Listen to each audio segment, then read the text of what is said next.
Welcome to Mogobe Nuggets of Wisdom podcast.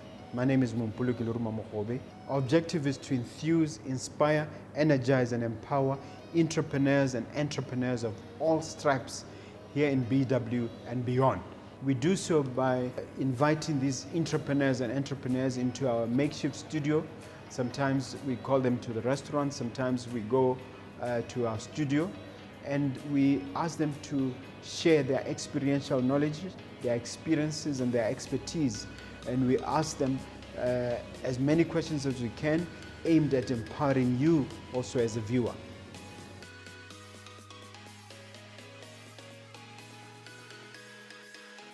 Hello, dear viewer, dear listener. My name is Mompoloki Lerumo Mogobe.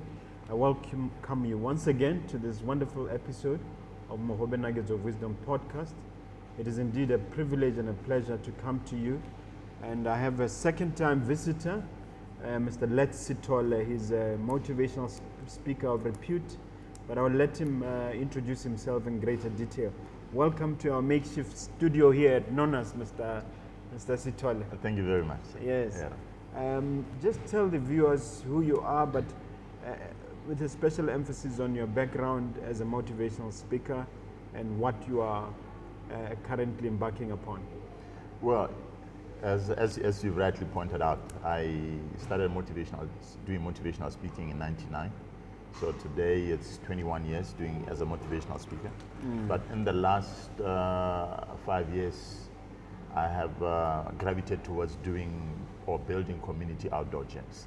Okay. Yes. Today we are going to talk about, powerful, inspirational ideas that have influenced you, that energize you, that animate you, that you feel that our viewers would benefit from learning from them.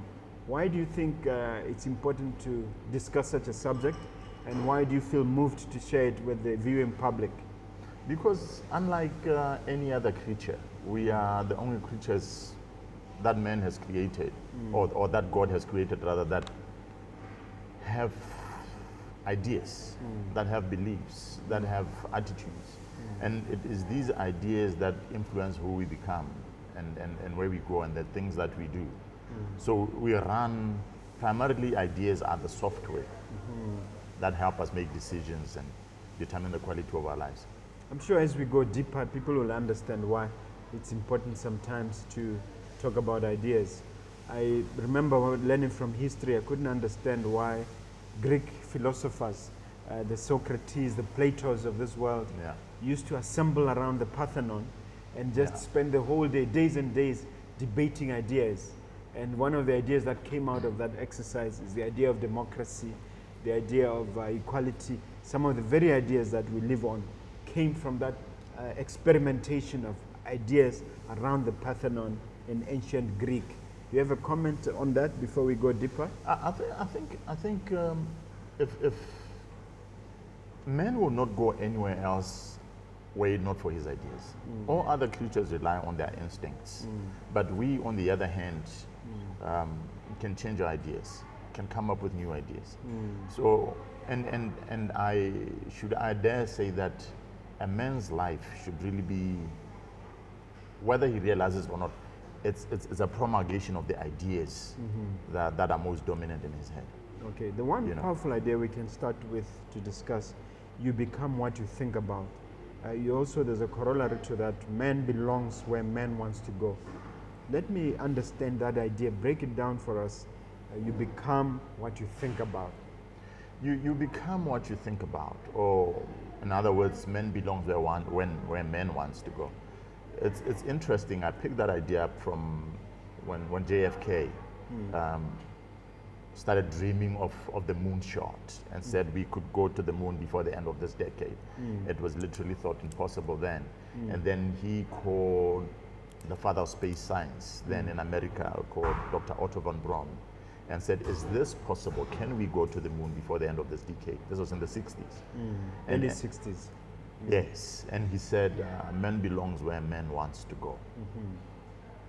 And I said, wow. And during that time, there's a speech that JFK gave at University of Texas, where he said we're going to invent new materials that will have to withstand up to 10,000 degrees or 2,000 degrees.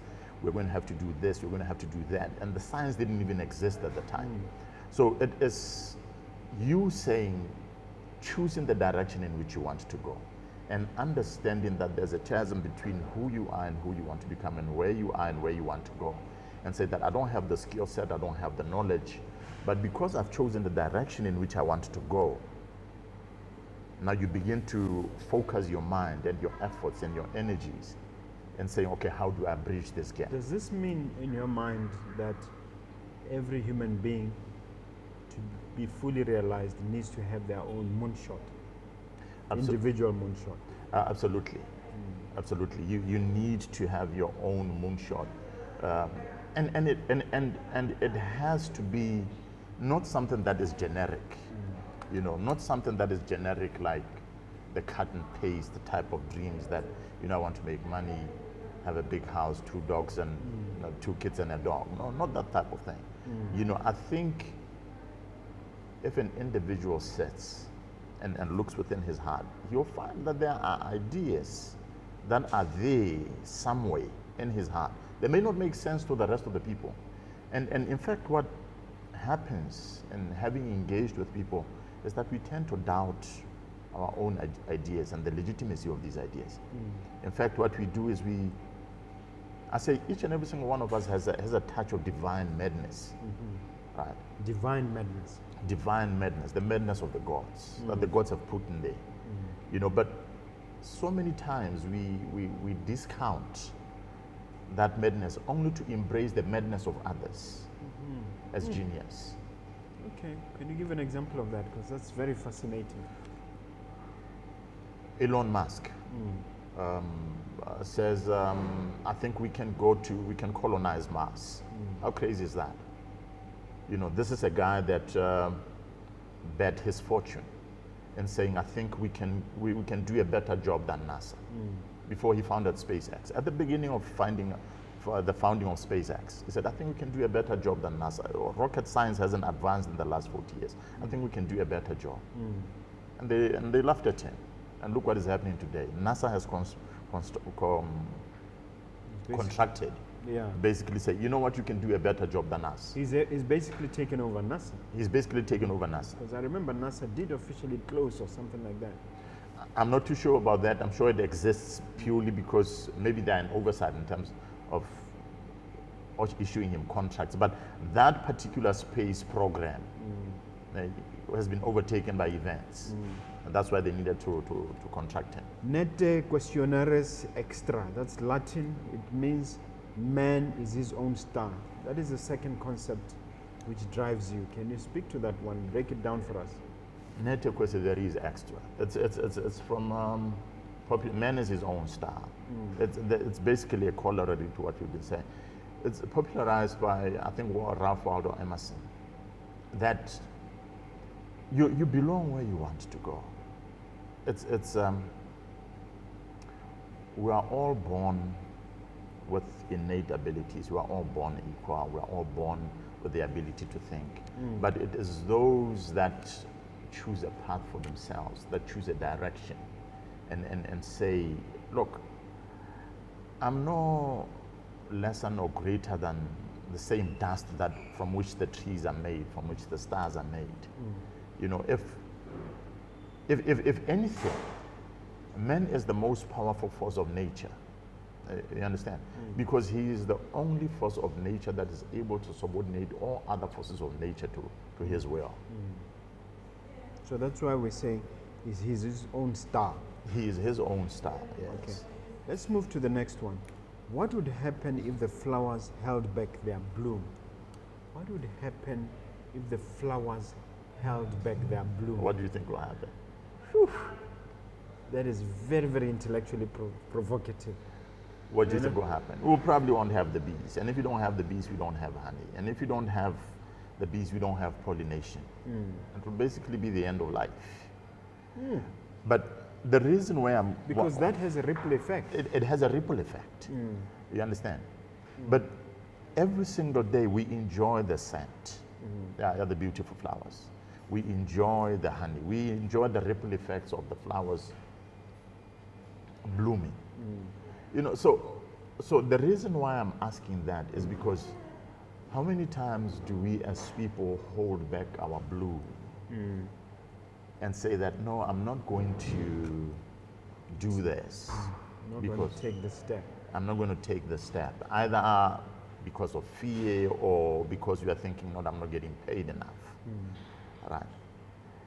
Now, what I want to say is that as an individual, as an entrepreneur, as a student, as a mother, as a whoever you are, there is some kind of magic that's in you that you have to bring out to full blossom. And the responsibility lies with you. You cannot say you have to blossom where you're planted. And you have to reject all other excuses that exist for you for the taking that will hold back your beauty. Then let's just talk about the human being. Let's say what happens to a graduate coming out of school who says, I'm unemployed and therefore I'm closing up, I'm not blooming. Can we not sort of translate it to what actually happens to such a person? It's suicide by installment, in the sense that every day they die. They're not really stepping up to the highest and the greatest that's in them. You know, because you have to understand that when God created us, He created us with equal abilities. You know, what does, I think it's in the book of Proverbs. What does it say? It says, if you have eyes to hear, if you have eyes to see and ears to hear, then you are blessed. You know, but I think what the narrative that has emerged over the last maybe 100 years is that there is no any other blessing other than when one has money. You understand? So we reject everything else that we've been blessed with because we do not have money. And we do not work on our own blessings. We do not turn within to... We do not cultivate our blessings. We do not cultivate them. We do not turn within to meditate and say, what is the greatest gift that I've been given that I can share with humanity, that I can share with my family? Wow. All right. Premeditatio malorum. Premeditatio malorum. Yes. It's one of Latin. You love Latin. I love Latin. Yes, I love Latin because it's part of it's part of philosophical teachings. This is comes straight out of the books of the Stoics. Premeditatio malorum means basically the premeditations of You're talking about the likes of Marcus Aurelius? Marcus Aurelius, Epictetus, Seneca. Okay, you've absorbed a lot of that philosophy, their philosophy. In my view, it is the most practical philosophy of all other philosophies. Okay. Yeah. So let's go back to the saying, what it means. The premeditation of evils. That, you know, most people hope that things are going to go all right. They make a plan and say, and cross their fingers and say, hope things will work out. But we know things are not going to work out. They are not. Whatever plan that it is that you come up with, you must know that it's not going to work. And not from a disempowering point of view, but from an empowering point of view. You are not, if you have a project and you execute it's not going to turn out exactly as you plan. It's not going to turn out exactly as you plan. It might be a lot better. It might be a lot worse. It might be a lot better. It might be a lot worse. It might take a lot more time. You know, but what you have to be prepared to do is you have to imagine all these negative possibilities that might come out, and you are half prepared.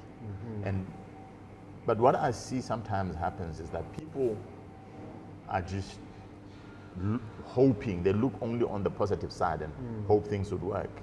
And if things don't work, then they become easily discouraged. So premeditatio doesn't mean premeditation or something. It's a premeditation. So what is it? Can you make it easier to grasp? Premeditation of everything that could possibly go wrong. It's more like Your premeditated Murphy's law. ideas can go wrong. Yes. No, whatever it is that you plan to do, anything can possibly go wrong. Okay. You take into extremes. It's Because Murphy's law says whatever will go wrong will. whatever can possibly go wrong will go wrong. You understand? But you have to be able to bounce back from that. You understand? If you mean to achieve what you want to achieve and become the person that you want to become, you have to be able to say, it's not enough to say that everything went wrong. Is this what Ryan Holiday has Yeah. has condensed into a book? The obstacle is the way. Is this the sort of thing he's talking about? Because he was basing it on the meditations of Marcus Aurelius. I can't remember, meditations of something. Yeah, the meditations of Marcus Aurelius.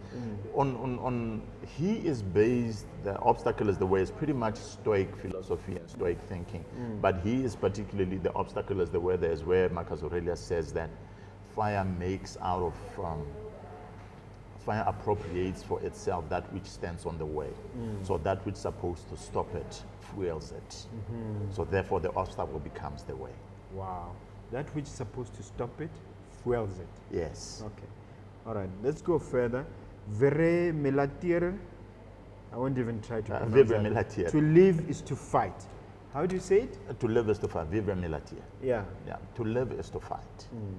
Tell us more about that. To live is to fight. Maybe the better way to put it is to, Nietzsche said, to live is to suffer, and to thrive is to create meaning out of the suffering. I think there's an idea that we are here to be happy, and I think it's a wrong idea. We're not here to be happy. No, we're not here to be happy. We're not here to be miserable. But if you pursue happiness directly, it means you're pursuing pleasure. And if you pursue pleasure, the things that give you instant Are we here happiness. to be happy, or we're here to accomplish? We are here to transcend ourselves. And Transcend ourselves. transcend ourselves, yes. Yes. If you are here to be happy and you pursue happiness directly, if you pursue happiness directly, chances are that you'd end up in the gutter.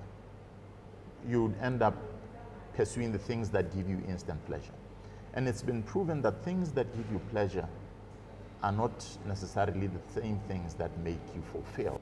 There's a difference between happiness and fulfillment. Now, fulfillment is much bigger, and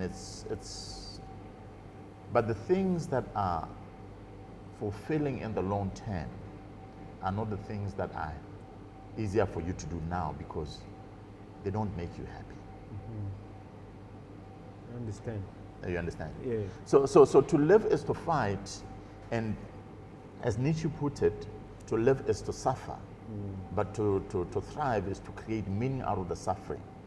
It's because we are met with lots of adversity, lots of obstacles, people sabotaging us. We are born into a disadvantaged background, whatever it is, things are not gelling. But it is up to you as an individual to interpret whatever it is that you are going through. And life does not have any inherent meaning unless the meaning that you give to it, the meaning that you create. And it is the creation of meaning,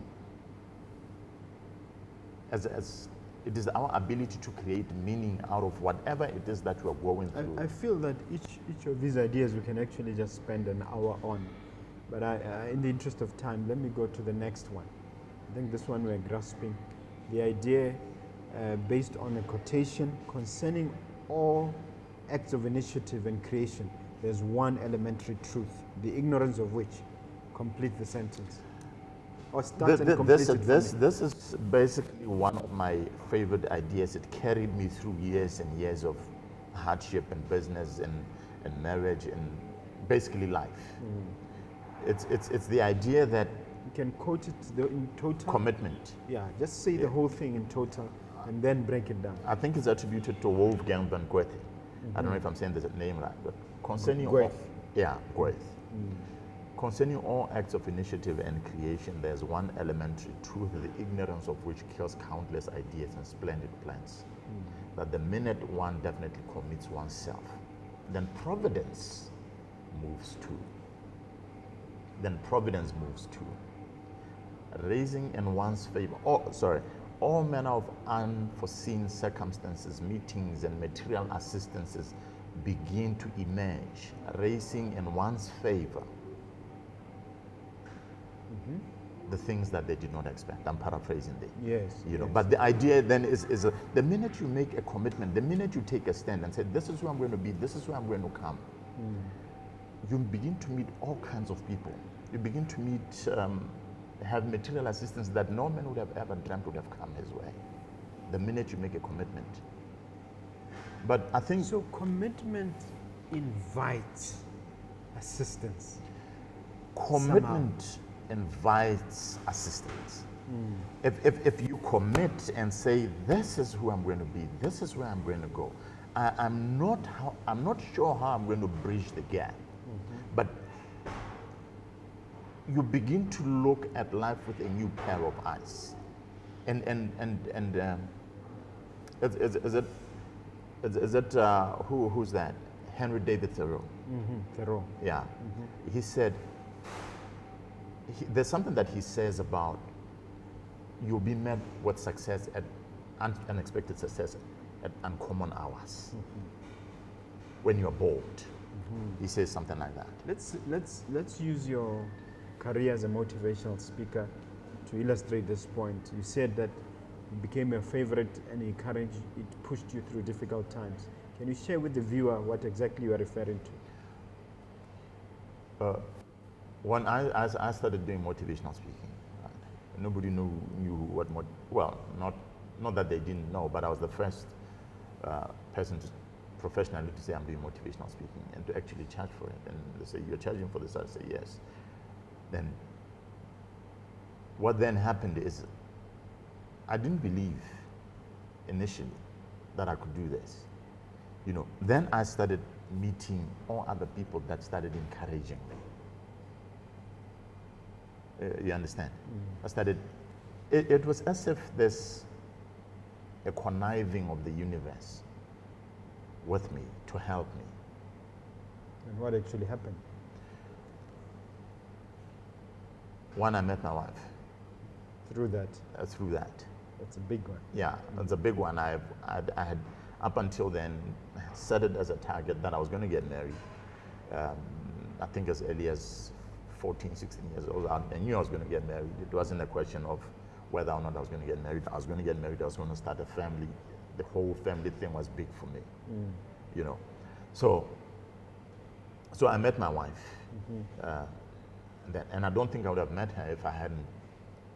Were you pitching to her to be a speaker in some event? She was in the audience. Yeah. And you made a presentation. I had made a presentation to their team. You understand? I don't think it would have happened any other way. So I had to take that path. Okay.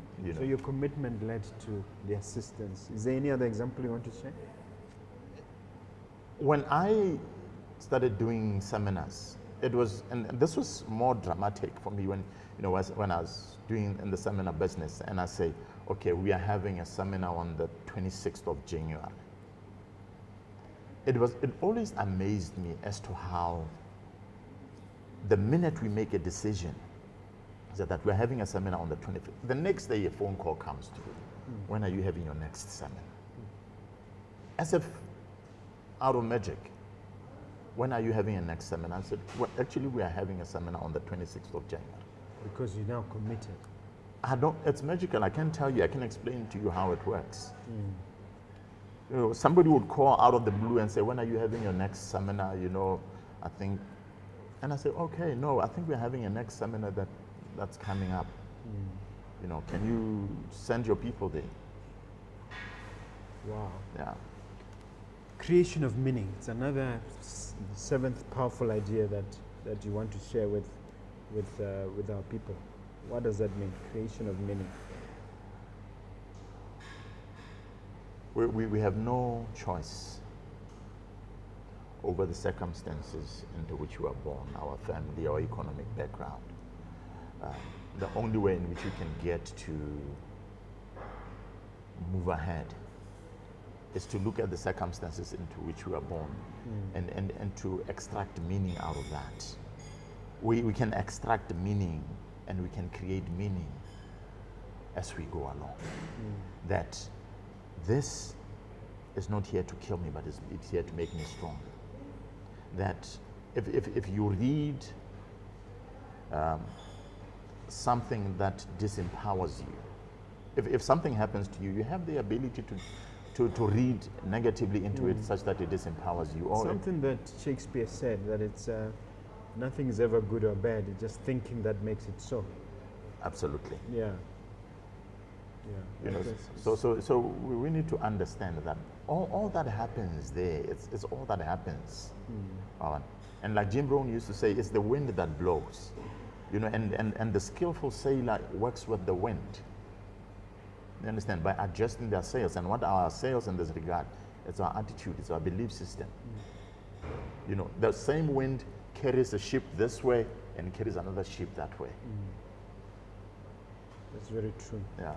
Let's go to the Bible, where you will find another idea in the book of Proverbs 22, verse 29. Chapter 22, verse 29.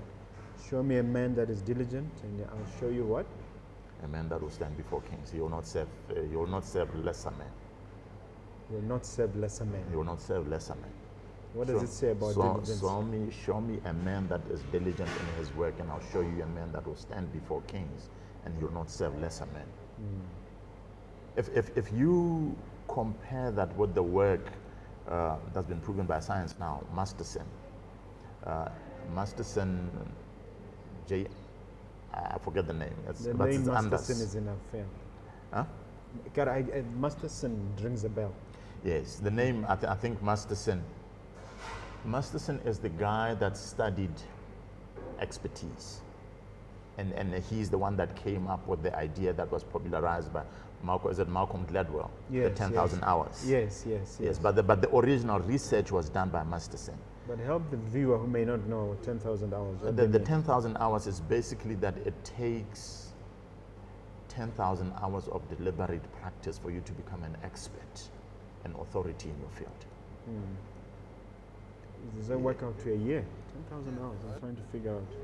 There are 24 hours in a day. Yeah. You divide by 24, and you get an idea of how many hours. Yeah. And how many days? Sorry. But basically, it's not just a question of. There's research that's coming out. There's a book called Mindset by Professor Harold Dweck. There's another one called, I think, Talent is Not Enough. I've forgotten the author. There's another one called Bounce. And all these give legitimacy to the idea that, that show me a man that is diligent in his work, and I'll show you a man that will stand before kings. He will not serve lesser men. And it basically says that you can rewrite your DNA by deliberate practice, that you can rise to the top of your profession by being consistent and deliberate on a daily basis, by working and practicing. And it's not a question of talent, it's not a question of being lucky. Because diligent men normally beat talented men. Diligent men normally beat talented men. You rise to the top. Those people are just relying on talent alone.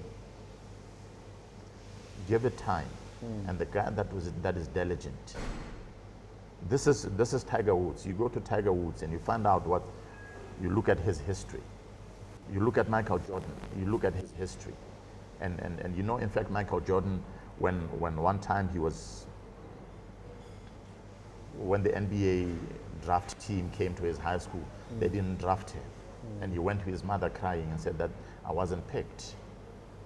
And his mother said, what the hell are you crying for? Go out and work hard. You know, and he started working hard on himself. And he started working hard. And legend has it that one day after winning the NBA championship and the final game of the season, everybody went and partied. And they said, hey, Mike, are you coming? And he said, no. And they said, where are you going? And he said, I'm going to train. Yeah, that's true, because if you watch the movie The Last Dance, which I checked out on Netflix, they capture such moments. He was a contrarian, I mean, for instance, the guy used profanity during training, but Yeah. somehow at home and elsewhere he wasn't profane. Yes. He found that he could push people through use of very crude language sometimes, and it was for a purpose. You Yes. know? And that fascinated me. You should check out, dear viewer, dear listener, The Last Dance on Netflix. It's a fascinating story of Michael Jordan, and it Yeah. proves that he's the GOAT, and GOAT stands for the greatest of all time. Absolutely. Yeah. But where did it come from? It further underpins the idea that diligence, you understand, that he wasn't born with an innate talent. He cultivated it. In fact, there's an idea that experts train, not so that they can get it right, but they train until they cannot get it wrong. You have to repeat that, because that's so mind-boggling. That's so, even me, I have my brain cells are on fire, getting excited. You don't train in order so that you can get it right. You train until you cannot get it wrong. That So- is the purpose of training. That is the purpose of training. So that when Michael Jordan gets the ball and he looks at the hoop, everything is wired. He knows where it's going. The system knows. You understand? It's not that he can get it right. That's why he managed to win so many championships on the last, just before the buzzer.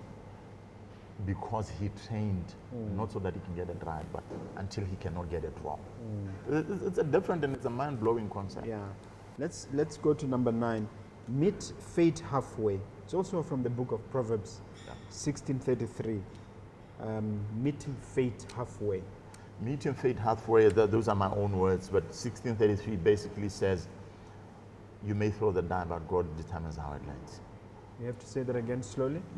Though you may throw the die, the dice, God determines how it lands. But you have to throw the die. You have to take the step. You cannot just keep praying and So hoping. God can't do his part without your initial action. If God's purpose is to determine how it lands, Yeah. he can't do that if you don't throw. He can't do that if you don't In throw. other words, he cannot empower you, he cannot even perform his miracle if you don't participate. Absolutely.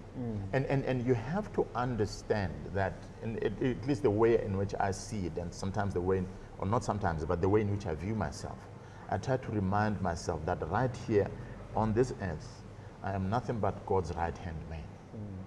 And I have to act like that. And for me to be God's right-hand man, I have to understand that my will is a subset of his will. And that whatever it is that I do, first and foremost, I have to identify what it is that I need to do. And then I go ahead and do it. And I throw the die. And if the die rolls this way or rolls that way, then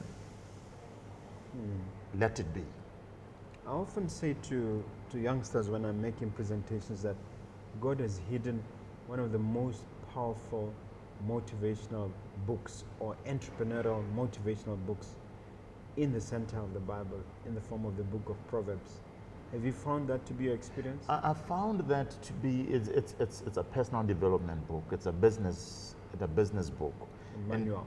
It's a manual for life. And I often say that, you know what, don't read the Bible for religious. If you're not religious, okay, if you are religious and you read the Bible for religious purposes, but go in there and find food. You know, because what happens is it's not just food for the soul. I think what we do is we are starved.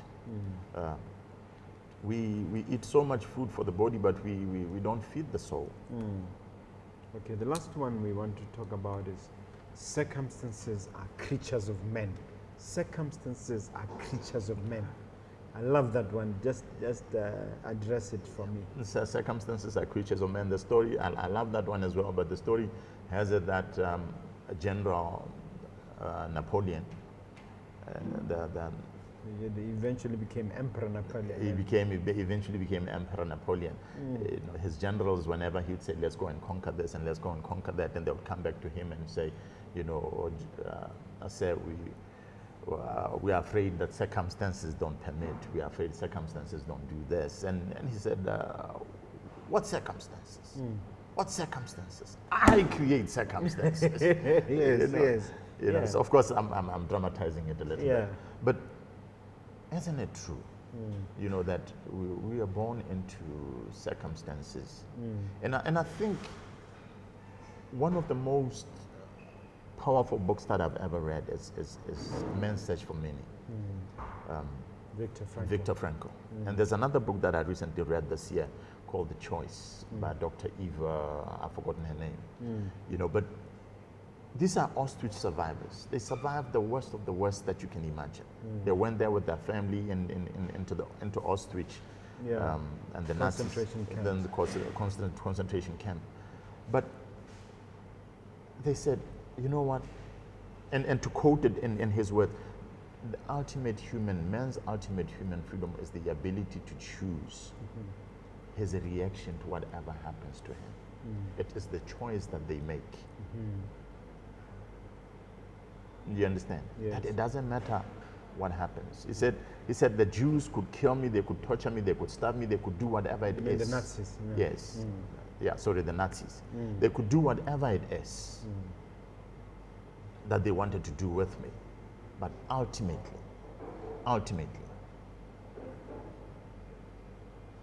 I have the responsibility to choose what I make of it.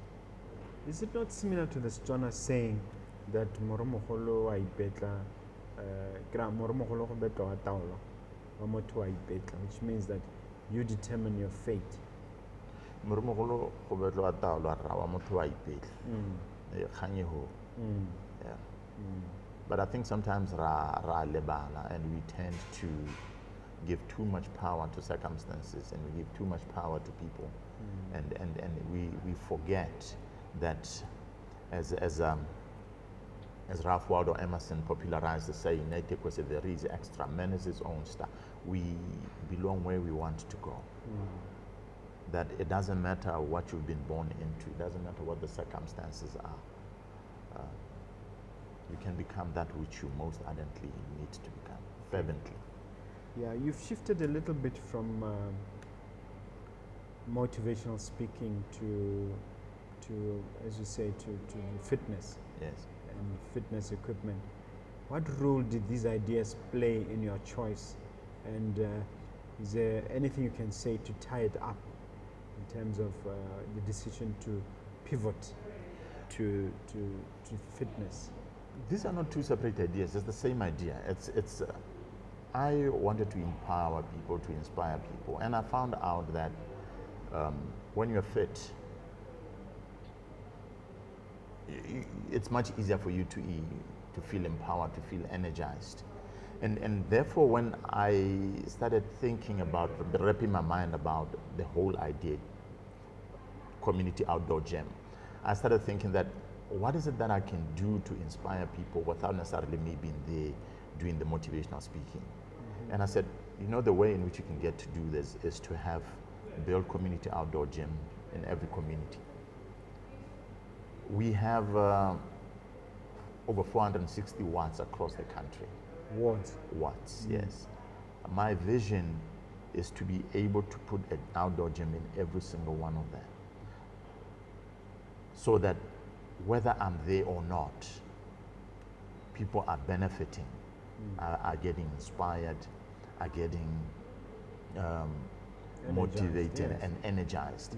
And I don't have to tell them that you can make this, because naturally when they are excited and they're fit and they're strong, they tend to believe more in themselves. So they don't need me to come and tell them. Okay, you understand? so how far are you with that objective of 400 and something gyms? Well, so far we've built a little over 30 now. Yeah, so we're getting there. Yeah, 30 we're getting there. I think in the next 5 years we should be building over 100. And how are Botswana responding to the effort? They're loving it. They are loving it. It's as if it's something that they've been waiting for. Yeah. Okay. Yeah. Now, this is the part of our show where you get to ask me a question on any subject. and then I do my best to respond. Maybe 2 questions. Why are you doing this? Well, the reason I have the nuggets of wisdom is tied with some of the things you've said. Hence, the sort of taglines we have, which is to energize, to enthuse, to inspire, and to empower. I've, for the longest time, you know me in the context of our, our group as, our mastermind group, Yeah. which you and I are members of. And you get to a point where you want to make a difference in other people's lives. It's not enough for you to just to employ them and to have, as we do, 160 employees and to have them running around and maybe improving your balance sheet. You want to give back to the community because you get the sense that you benefit more when the community around you is also benefiting. Yeah. And sometimes, as you said, it's not about the bank balance or money. It's about the joy. The reward is in the joy of empowering others. Yeah. So that is a shortened version of my answer to the first question. What is the second one? The second question is you have your son that is working with you, and you have another son, and let's say that,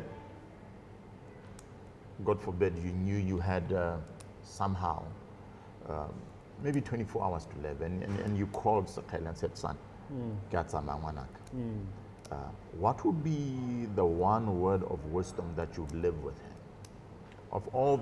Yeah, it is difficult to pin down one message, but I would say to him, try and emulate all the good that I've endeavored to do in front of you. And where I've erred, forgive me, son, but do your best to do the good that I've done and try to replicate good. So that in a nutshell would be what I would say. There's a lot more I would say, obviously, but in a nutshell, I would like the idea that to say to him, look, I've given you the blueprint in terms of the life I've lived. It would be a great joy if you could use the blueprint and then 10x it or 100x it, grow it even more. Okay. Yes, All right. that's what I would say to him. I love that. Do the good that I have done, but forgive me for whatever it is that I may not have risen to the occasion. Yes. In your eyes. And as parents, we do fall short, and we will fall short. Absolutely. Within the eyes of our parents, isn't it? Of our children. Everybody who thinks that they're paragons of virtue or they've got it all figured out, there's a problem. So yes, we've done a lot wrong, and I've fallen short in many respects. Yes. But I keep striving. I'm influenced by, again, the book of Proverbs that a wicked man falls to his destruction, but a righteous man falls 7 times and rises. And from that reading, that it says that really there's no limit to the number of times you can fall and keep dusting yourself up and rising. Absolutely. Yes. Now, this is a time when you look at the mirror, not at the mirror. I'm sure you look at the mirror every morning. You look at the camera and just that camera and say a few words of wisdom, a few words of inspiration, a nice takeaway that the viewer can leave this conversation with. Okay, I don't know if it would be words of wisdom, but I do try to remember that, you know what, if tears solved our problems, or if tears made us rich, then we'll be very rich. But if being bitter also made us rich, then the bitterest amongst us would be the richest. But unfortunately, they don't. No matter how much we cry, no matter how bitter we get, it doesn't solve anything. I think it is important to forgive. I think it is important to forgive and to forgive early. In fact, I dare say there should be an International Forgiveness Day, an International Day of Forgiveness. Because in business, we meet people that backstab us, and family disappoints us. But we can't keep holding on to these things. We must forgive, and we must move on. You've been a wonderful guest, sir. I want to thank you for taking the time out for this. But please look at the camera again and tell the viewer where they can reach you, how they can reach you. Are you accessible on social media, on WhatsApp, or any of those platforms? I think what you can do is you can simply drop an email. I'm not on social media. You can simply drop an email to saronga@gmail.com. See? Saronga. Saronga@gmail.com. Okay. Is there a landline or is there a WhatsApp number? No, let's keep it. Let's keep Okay, it. you're not a social media Yeah. type of guy. Thank you so much. You've been very generous with information. I appreciate your coming. Thank you so much. Yeah.